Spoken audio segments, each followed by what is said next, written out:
જો તમારા ભાઈના લગ્નમાં કે તમારી બેનના લગ્નમાં કે તમારે મામાના લગ્નમાં ગમે ત્યાં લગ્નમાં તમે ડીજે વગાડશો ને ડીજે બોલાવશો ને તો તમારી પાસે 1,00,000 રૂપિયા તમારે દંડ આલવું પડશે. કેમ?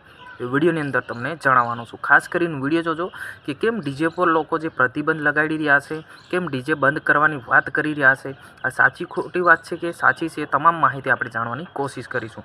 હું આદિવાસી શૈલેષ ભીલ, તમે જોઈ રહ્યા છો ઈકે ચેનલ. મિત્રો, હું નાનકડા ગામથી વિલન કરું છું, બગેલિયા ગામથી. આપણે જાણીશું આપણે જે ડીજે પર પ્રતિબંધ જે આવેદનપત્રો આપી રહ્યા છે, છોટાઉદેપુર જિલ્લાના ઝેર ગામના અન્ય ગામમાં પણ આપી રહ્યા છે, MP મહારાષ્ટ્રમાં પણ બંધ કરી દેવામાં આવ્યું છે. કેમ કે આની પાછળનું કારણ શું છે એ પહેલાં આપણે જાણી લઈએ. ખાસ કરીને વાત કરવામાં આવે તો ખાસ કરીને જે લગ્નની અંદર અમુક લગ્નની અંદર 4 અને 5 ડીજે માંગવામાં આવે છે.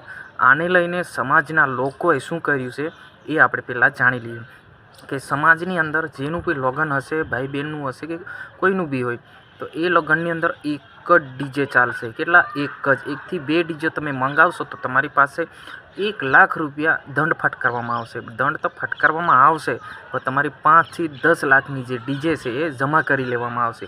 એ ખાસ ધ્યાન રાખજો.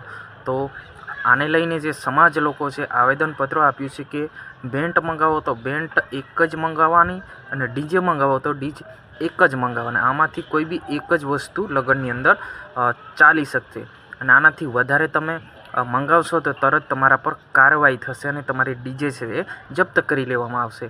આ હું નથી કર્યો. કેમ?